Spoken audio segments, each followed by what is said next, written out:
All right, welcome back to the Dynasty Dumpster Fire podcast. This is your host, Tanner with TK, and I just wanted to say welcome back. Thank you for being patient as I took a couple of vacations in the last month or so. As we kind of inch closer to the real life NFL season and things kind of calm down for us, I expect the podcast to kind of stabilize in terms of the upload schedule. So I'm hoping to try and get one of these episodes out maybe once a week. I haven't decided on a day yet, but I think that that's a realistic goal as we move into the fall. So what I wanted to do today is continue my Dynasty tiered ranking series that I began a couple of weeks ago, starting with the quarterback position. Today, we will cover the running back position, and I do have plans for the wide receiver and tight end position a little bit later as well. So, what I'm going to be doing for this is instead of doing values for each tier, I've kind of just made it simpler and just separated each tier, just kind of separated each group into 6 different tiers of how valuable I consider them as dynasty fantasy football assets. So if you are watching on YouTube, I'll have that graphic on the screen for you. And if you are not, if you're listening on Spotify or Apple Podcasts, I'll kind of talk you through each of the rankings and each of the tiers, tell you maybe some of the reasons why I think they belong there, and kind of talk through it that way. So I appreciate you guys tuning in. Thank you so much, and let's talk a little bit of dynasty running back here. So starting at tier 1 here.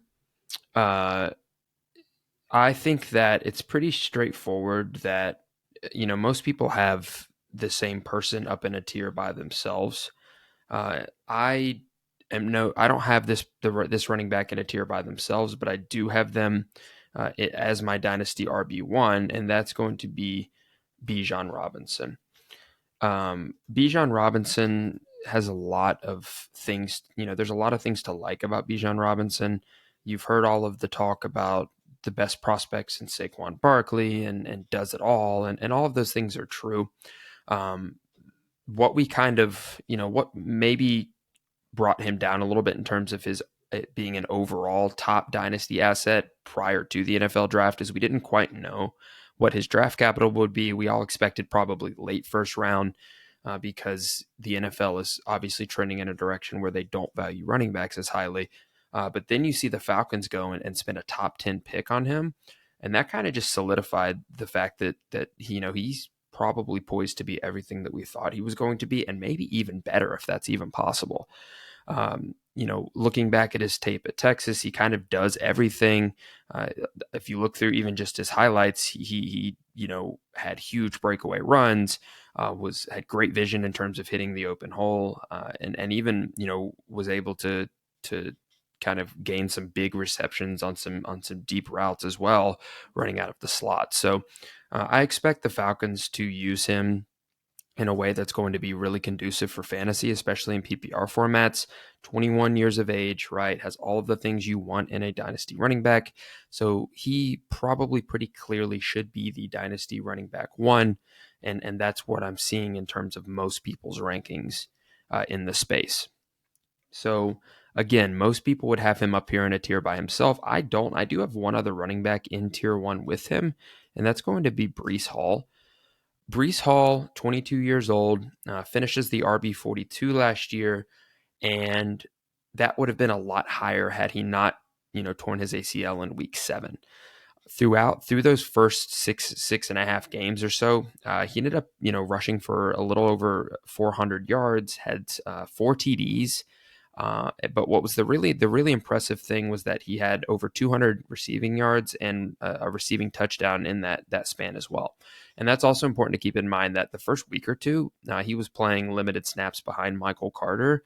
And, once we kind of saw him start to break out, it looked like he was on pace to just completely smash and become the clear-cut dynasty RB1 until he was unfortunately injured in that game against the Broncos, which was definitely pretty sad to see.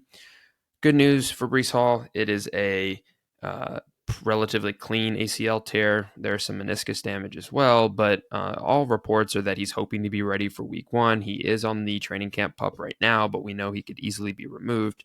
So it's important to kind of monitor that going into the season. But I think at 22 years of age, Breece Hall there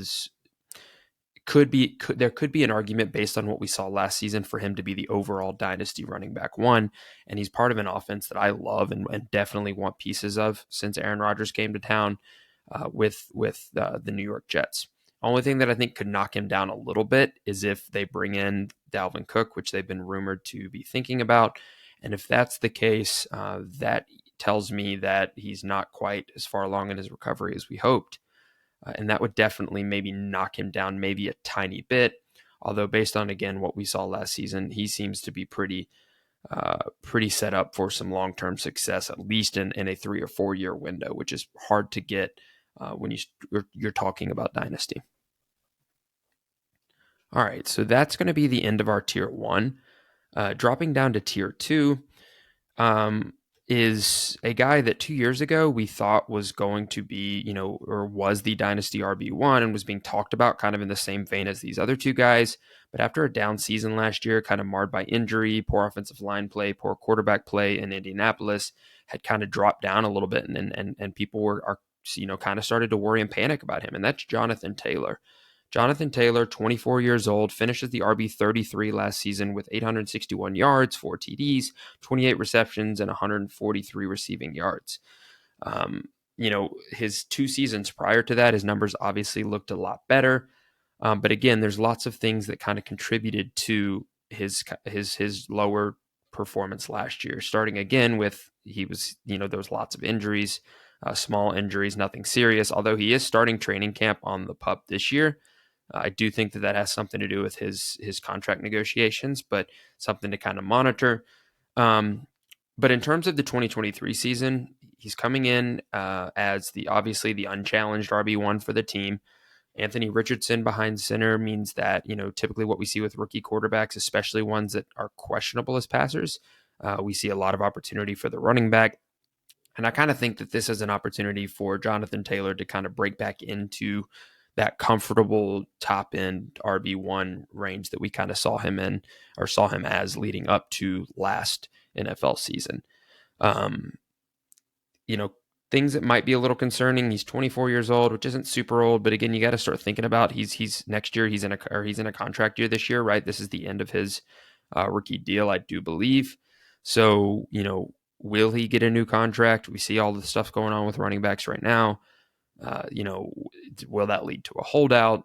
All of these, the running back position is kind of interesting at this point in time for that reason. But I think as of now, 24 years old, you can kind of comfortably throw John Taylor into that definitely the top 5, but I think the top 3 in terms of dynasty running backs at the current moment.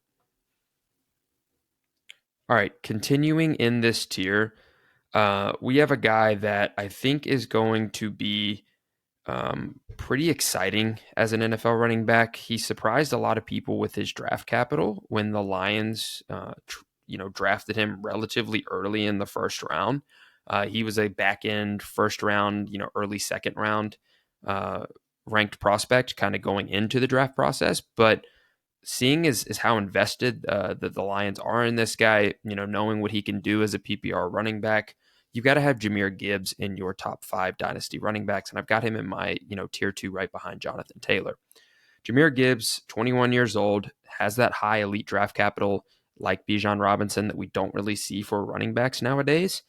And again, the thing that makes Jahmyr Gibbs very interesting is although he's not built to be a between the tackles, 3-down running back, he is arguably one of the best receiving running back prospects that we've seen in quite a long time. And he should get quite a bit of work in Detroit, kind of in tandem with David Montgomery. If you pay attention to fantasy football Twitter, all over Twitter, you see all kinds of Jahmyr Gibbs highlights, making big splash receptions, how quick his footwork is. So there's a lot of hype on this guy right now. And I think it's well warranted. Okay. They were willing to completely ship away, DeAndre Swift for nothing in order to bring this guy in kind of as their future. And again, they're going to pay top dollar for running backs to this guy, like we saw with Bijan and Atlanta. So you don't expect them to do that for a guy that's going to get 30% of the work. So Jahmyr Gibbs, I think, is one of the only, few guys that I think you can look at long-term at the running back position. And I think, those other two guys are in that top tier. So, we could be talking about Jahmyr Gibbs up there in tier 1 after the season or even during this season, but I think he kind of slots in comfortably right there in the kind of back end of tier 2 in that top 5. So dropping down to tier 3, we start to get into some guys that have some minor concerns for one reason or another, but are still kind of that elite tier of NFL running back and dynasty running back in general. And that we're going to start that off with Christian McCaffrey. So Christian McCaffrey, 27 years old, was the RB2 last season after being traded to San Francisco.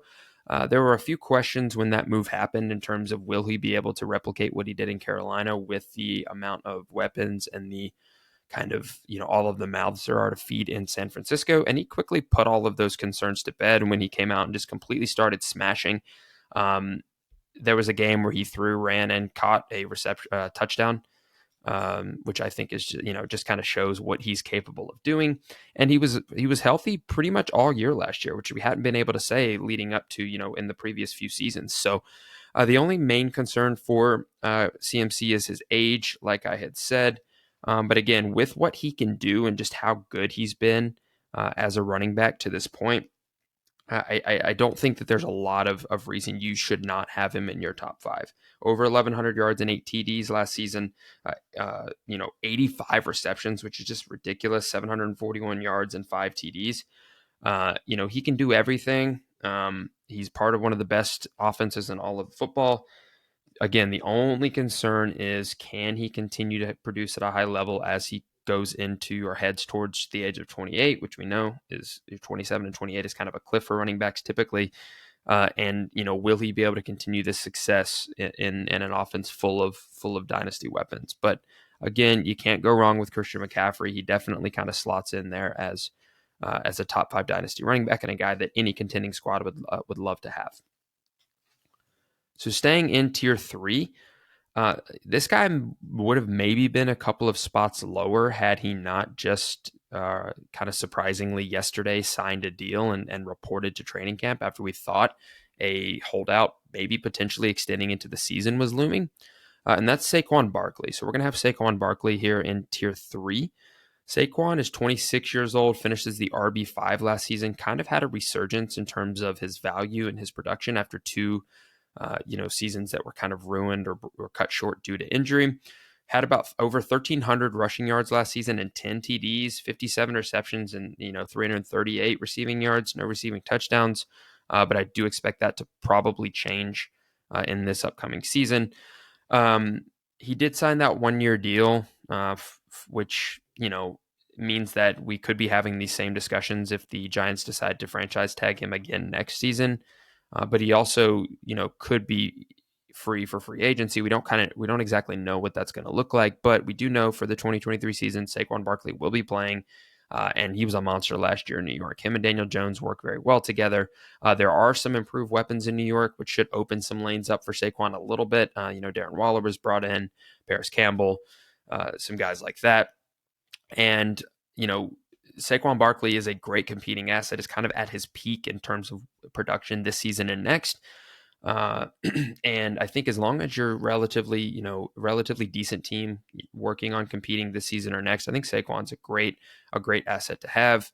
And if you were able to capitalize in the last couple of weeks with all of this contract talk and be able to kind of buy him a little lower than you would have been able to before, I think you're really happy with the outcome of those negotiations and what you're going to be able to expect to get this upcoming season.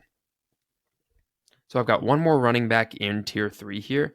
And this is a guy that I'm really high on and I think is maybe being a little bit overlooked by some people in the dynasty space because of a couple of different factors that I'll talk about here in a second, but that's going to be Travis Etienne. So I'm going to have Travis Etienne kind of slotted in here at the end of tier 3 behind CMC and Saquon.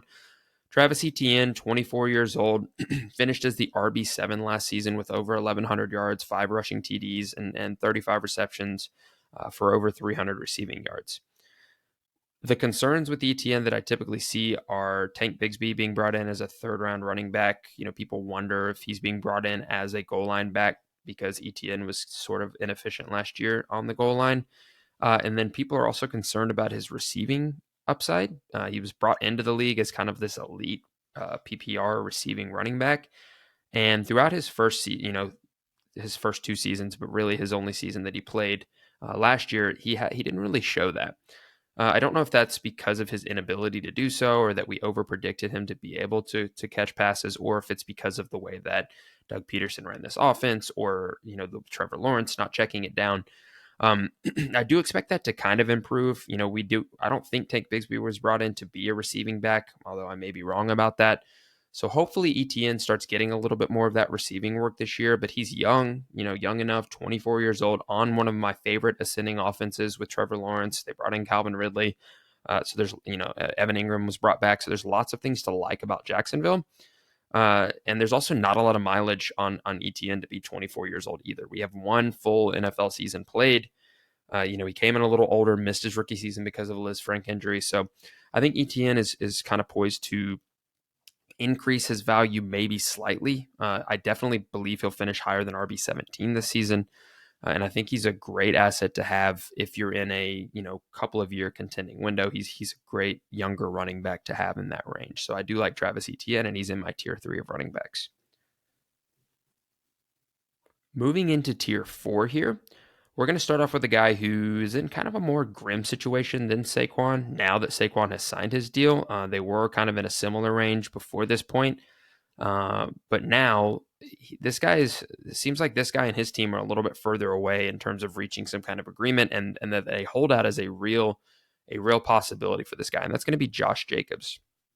Josh Jacobs, 25 years old, absolutely smashed last year for fantasy football. Was the RB3, had over 1,600 rushing yards and 12 TDs.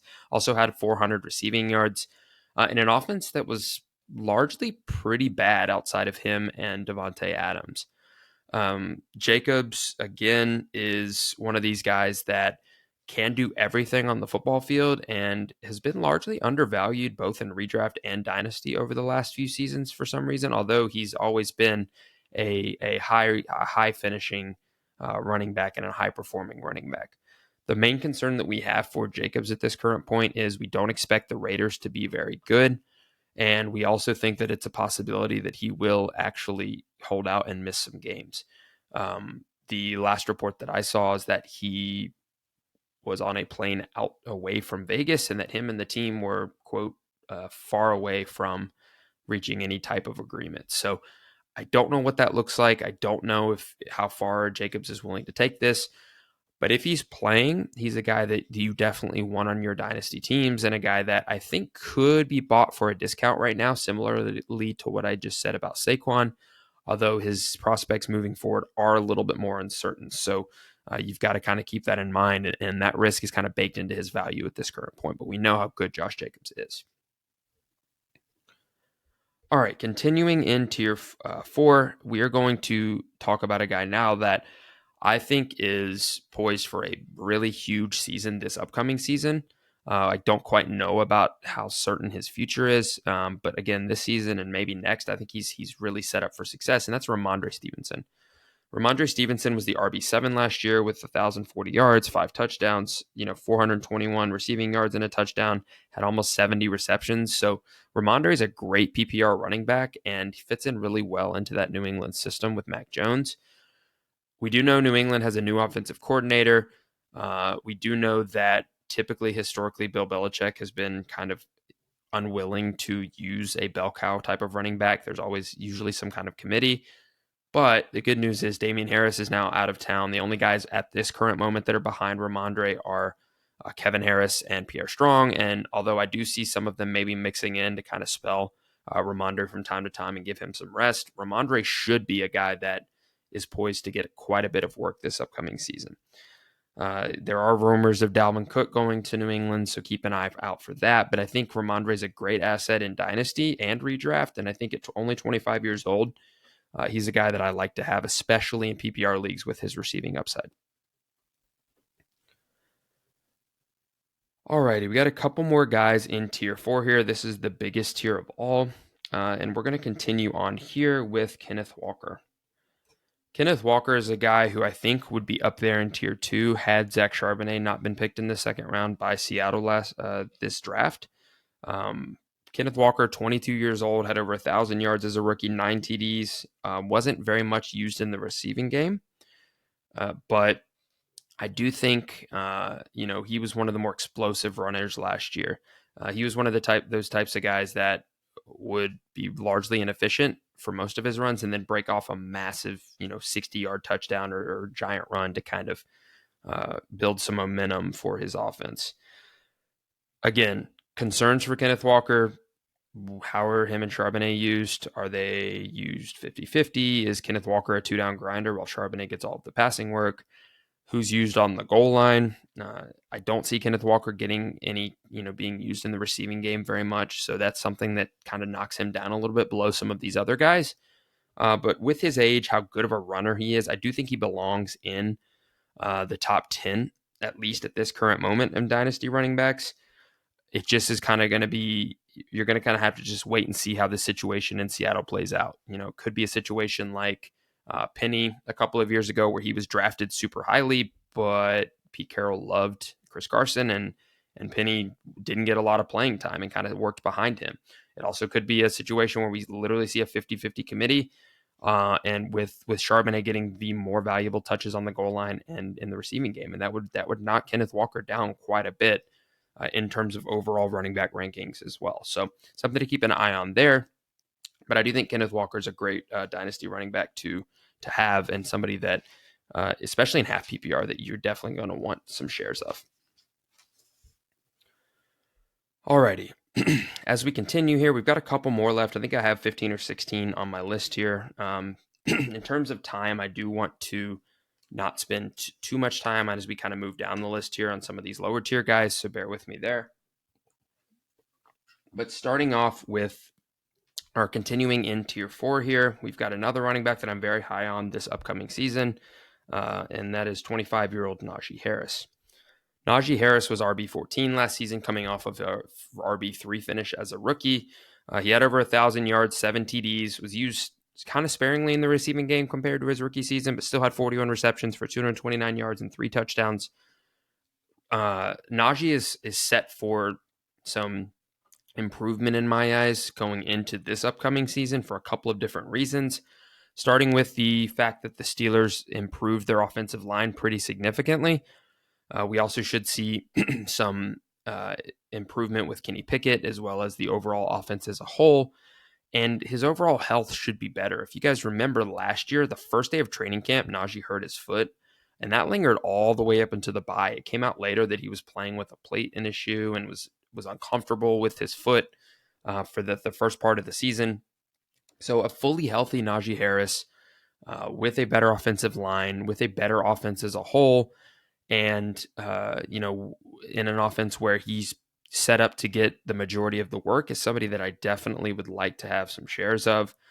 I'm not worried about Jaylen Warren. We've seen how much they want to use Najee. We've seen that he can be explosive at times, and we've seen that he is capable of being a good pass catcher.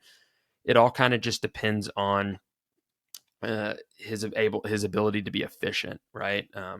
He was more efficient towards the end of last season, but in the beginning of the season there, when he was injured, he was very inefficient, and he took a kind of a tank in terms of his overall value at that point last season. So one more running back in tier 4 before we move on to our last couple of guys in the final 2 tiers, and that's going to be Tony Pollard.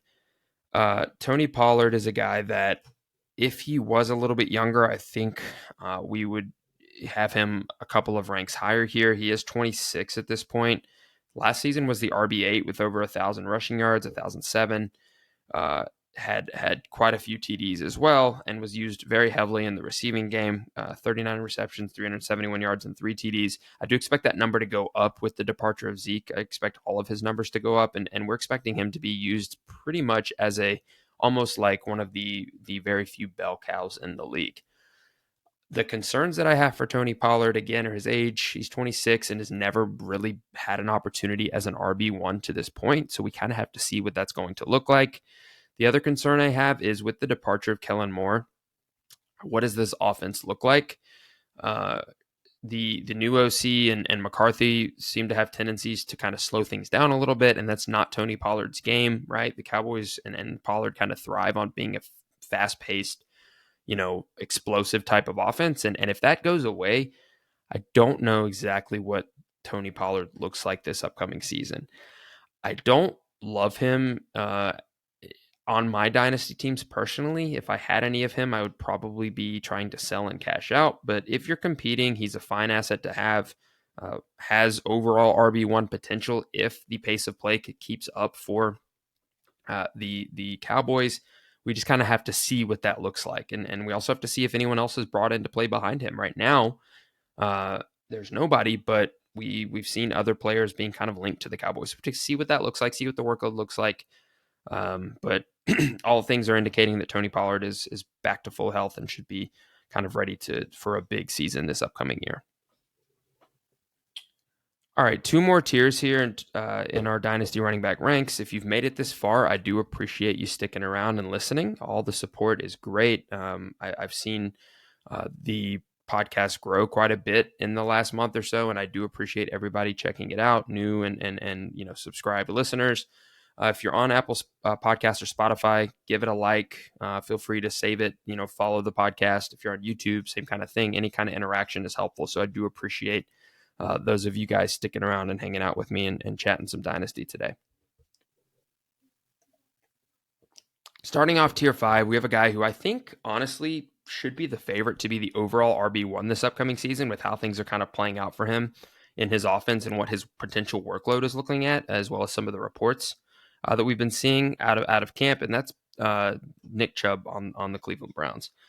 Nick Chubb would be significantly higher if it wasn't for his age, 27 years old. We know, again, that that's not the safest running back age. We start to see historically a significant decline in production at that age.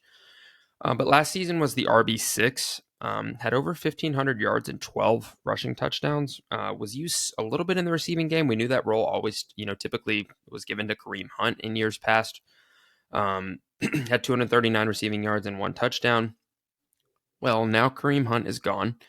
There's no one really behind him to take a significant amount of work. So all reports are indicating that Nick Chubb is going to be a 3-down back for the Browns, and we all are kind of expecting the Browns to take a step up in terms of their overall production and quality of their offense this upcoming season. We expect Deshaun Watson to be better.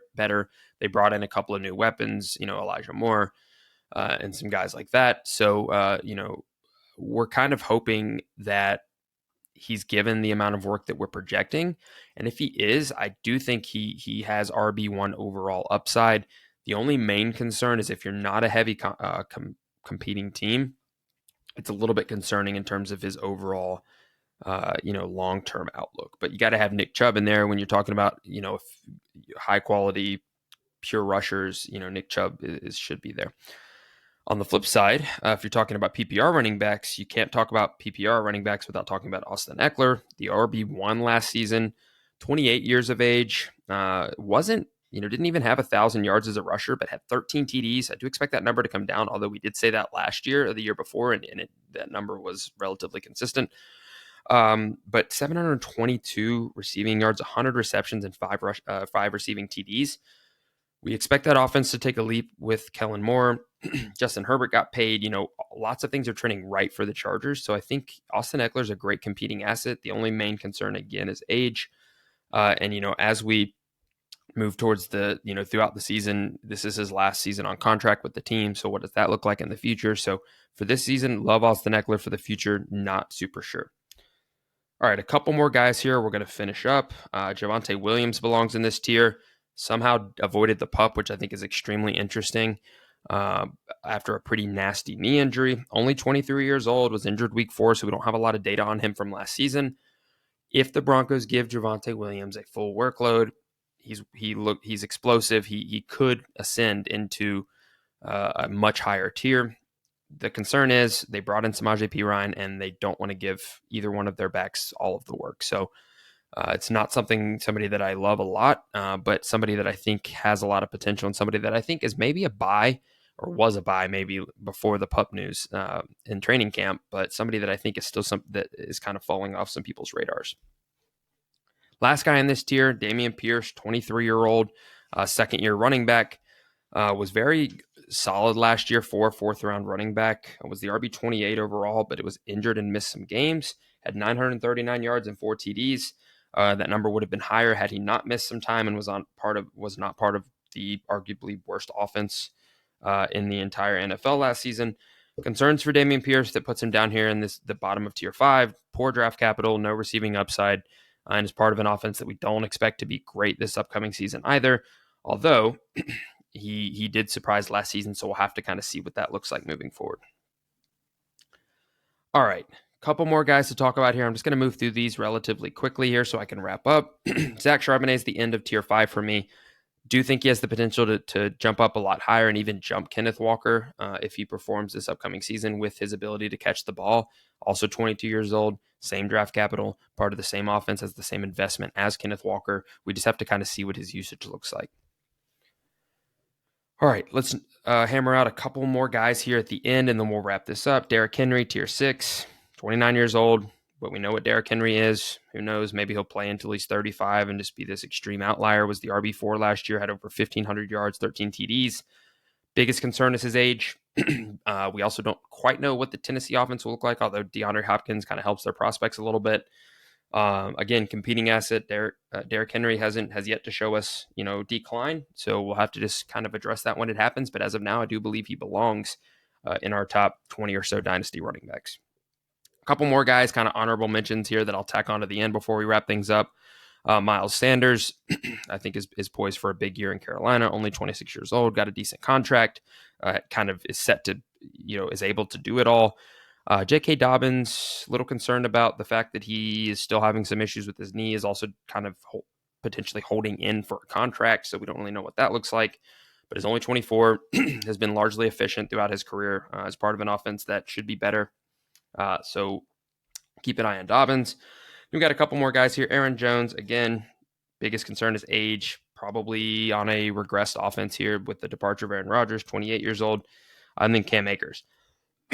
Cam Akers has potential to be an outlier in terms of Achilles injury running backs. I just don't know, if he's expected to get most of the work this season. Don't know what his long-term outlook looks like, but he is set up to be the kind of, maybe 3-down running back in LA and looked really good towards the end of last season. That's going to be where I cut this off for the sake of time here.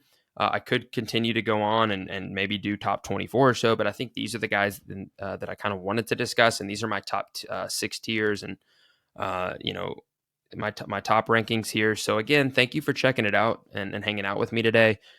Be on the lookout for some more content coming as the season comes along. Again, thanks for all of the support and hanging out with me and chatting Dynasty running backs. Be on the lookout for the receiver video and the tight end video moving forward. And I will look forward to seeing you guys next time. And thanks for checking it out.